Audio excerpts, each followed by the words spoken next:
According to the U.S. Fire Administration, every year more than 485 people die in house fires every year. More than 2,300 people are injured. This is due to improperly installed wiring, misuse of electrical appliances, poorly installed wiring, extension cords, and overloading circuits. Hi, my name is Ben Jones, and I'm here today with Jimmy Bankston, the owner of Prolectric, a greater Houston area master electrician, and the owner of Prolectric LLC. Jim, it's sad that a statistic like that has to exist. I mean, it's really unfortunate. What is it that we as homeowners and business owners, and property owners for that matter, can do to avoid that kind of a travesty? What can we do to safeguard ourselves against such a tragic situation? Well, first you want to make sure that your electrician is licensed, insured, and bonded through the city and the state. You're going to want to make sure that not only that the business is licensed, but the electrician that they send to your home is licensed. Tell me a little bit about that licensing process. What exactly does that entail? Well, through the state of Texas, to be able to become a journeyman electrician, you have to have 8,000 hours on the job training. To be a master electrician, you have to have a minimum of 12,000 hours of on-the-job training under a master electrician. Then you're eligible to be able to take the test to become a master.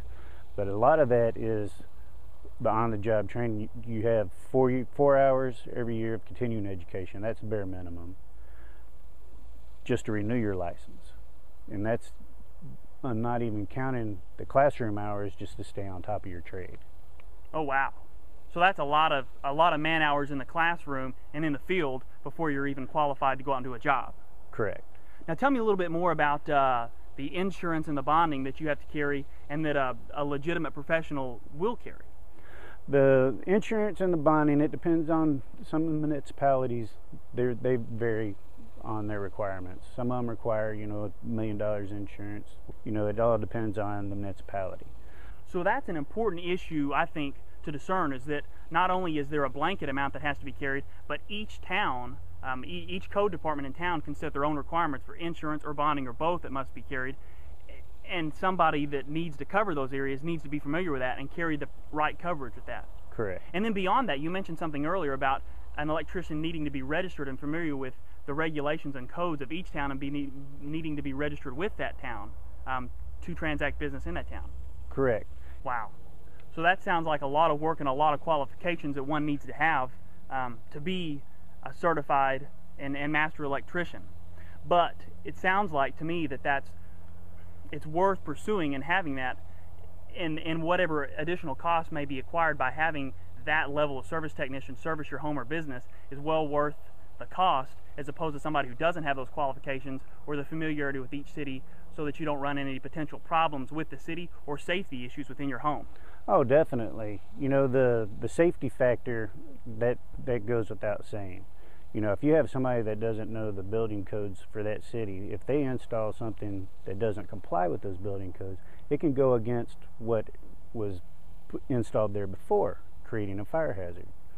So it's important, I think, to recognize that the cost aspect is far less of a value and far less of a degree of importance than is the safety for your property and your family. Definitely. The safety of your life, safety of your wife's life, the safety of your children's lives aren't worth the $50 that you might save by hiring somebody that's not properly licensed. So I think what we've established here is it's important before you hire a service technician or contractor for your home or business to verify that they have proper licensing, proper insurance, and proper bonding, and are registered with the city that you're working with. So if you're looking for an electrical contractor from Houston to Galveston or anywhere in between, just be sure and call the folks here at Prolectric LLC and Jimmy. And visit us on our website at prolectricllc.com, or by clicking on the link below, or by calling 409-440-9320.